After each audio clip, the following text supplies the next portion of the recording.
Hello दोस्तों। तो कैसे आप सब लोग। आज हम पोस्ट ऑफिस के टॉप 20 क्वेश्चन करेंगे। तो देर न करके वीडियो शुरू करते हैं। तो पहला क्वेश्चन है, high value money order list is prepared in which format. तो पोस्ट ऑफिस का जो high value money order list होता है, HVMO list, high value money order list, वो कौन सी फॉर्मेट में प्रिपेयर किया जाता है? तो वो है MO75। तो MO75 फॉर्म में एचवीएमओ लिस्ट प्रिपेयर किया जाता है। How many post office has belong all over India. तो हमारे इंडिया में, सारे इंडिया में कितने पोस्ट ऑफिस है? तो वो है 1,54,965। तो 1,54,965 पोस्ट ऑफिस है हमारे सारे इंडिया में।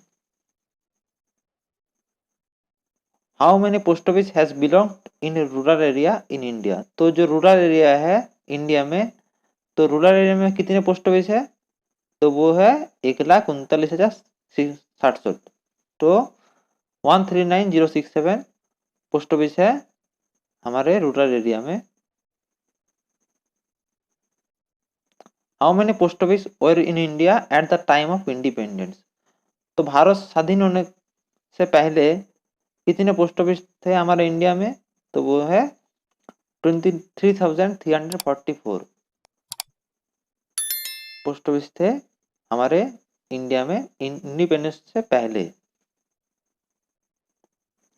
What is the minimum amount of insurance required to make an insurance bundle. तो एक इंश्योरेंस बंडल तैयारी करने के लिए, प्रिपेयर करने के लिए मैक्सिमम मिनिमम अमाउंट, इंश्योरेंस का मिनिमम अमाउंट कितना होना चाहिए? कि इंश्योरेंस बंडल प्रिपेयर करने के लिए मिनिमम इंश्योरेंस क्या होना चाहिए? 2 रुपया। 2 रुपया होना चाहिए मिनिमम इंश्योरेंस, होना चाहिए 2 रुपया एक इंश्योरेंस बंडल प्रिपेयर करने के लिए। What is the minimum number of money orders to be made for a money order bundle for a post office. तो एक पोस्ट ऑफिस के लिए एक मनी ऑर्डर बंडल प्रिपेयर करने के लिए मिनिमम कितने मनी ऑर्डर्स होना चाहिए? तो वो होता है 6 मनी ऑर्डर। तो 6 मनी ऑर्डर मिनिमम होना चाहिए अगर एक मनी ऑर्डर बंडल एक पोस्ट ऑफिस के लिए प्रिपेयर कर सकते हैं। ठीक है फ्रेंड्स। तो 6 मनी ऑर्डर मिनिमम होना चाहिए एक मनी ऑर्डर बंडल प्रिपेयर करने के लिए। What is the meaning of the French term par avion used as letter and parcel. तो जो लेटर और पार्सल में जो पार एवियन टर्म यूज होता है, French term par avian use होता है, तो उसका मीनिंग क्या है? उसका मीनिंग है बाय एयर मेल। तो बाय एयर मेल है पार एवियन का मीनिंग। तो पार एवियन का मीनिंग क्या है? बाय एयर मेल, जो लेटर और पार्सल में यूज होता है। What is the renewal fee of business reply service. तो बिजनेस रिप्लाई सर्विस का रिन्यूअल फी कितना होता है? तो रिन्यूअल फी कितना होता है बिजनेस रिप्लाई सर्विस का? 200 रुपया। 200 रुपया होता है एक बिजनेस रिप्लाई सर्विस का renewal fee. What is the renewal fee of registered newspaper. तो रजिस्टर्ड न्यूज़पेपर का रिन्यूअल फी कितना है? तो रजिस्टर्ड न्यूज़पेपर का रिन्यूअल फी कितना है? Free of cost. तो रजिस्टर्ड न्यूज़पेपर का कोई भी रिन्यूअल फी नहीं लगता। What is the maximum limit of blind literature packet to be send by post. तो एक ब्लाइंड लिटरेचर पैकेट पोस्ट करने के लिए मैक्सिमम वर्ड लिमिट कितना होना चाहिए? तो वो तो है 7 kg।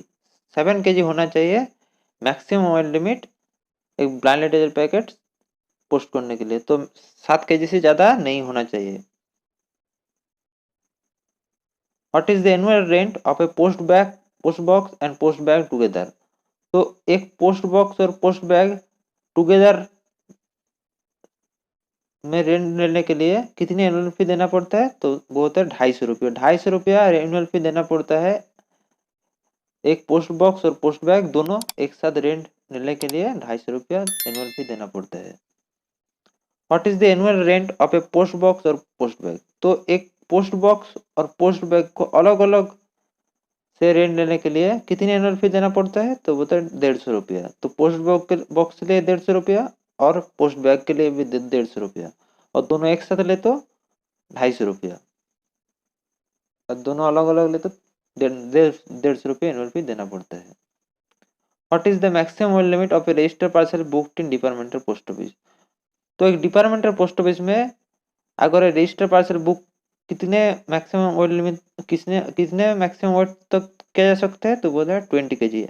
20 kg तक डिपार्टमेंटल पोस्ट ऑफिस में रजिस्टर पार्सल बुक किए जा सकते हैं, और एक ब्रांच पोस्ट ऑफिस में 10 kg तक।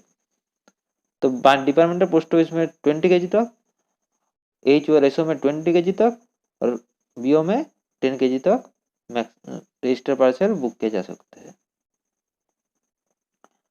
Who determine that which post office the post box or post bag will be given?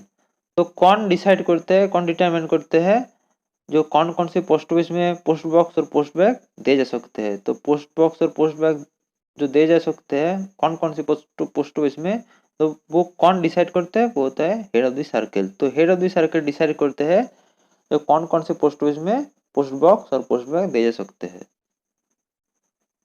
How many circle store depot are currently available in India Post? तो कितने सर्कल स्टोर डिपो अवेलेबल है India Post में? तो CSD कितने available है India में? तो वो 17 सर्कल स्टोर डिपो इंडिया में अवेलेबल है।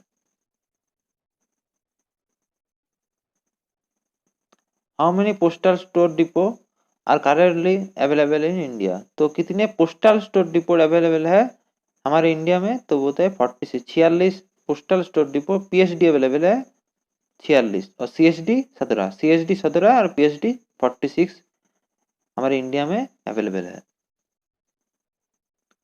How many sorting office has belonged all over India till now? तो कितने सॉर्टिंग ऑफिस है हमारे इंडिया में अभी तक? कितने सॉर्टिंग ऑफिस है हमारे इंडिया में? तो बोलते हैं 90 सॉर्टिंग ऑफिस है हमारे इंडिया में अभी तक। Who exercise the right the post office equal to the superintendent? तो सुपरिटेंडेंट के इक्वल राइट कौन ले सकते हैं? तो बोलते हैं head postmaster. Head postmaster जो है पोस्ट ऑफिस के हेड पोस्ट मास्टर जो होता है वो सुपरिटेंडेंट के इक्वल राइट ले सकते हैं। How long you will issue the saving certificate during the extended period of night post office?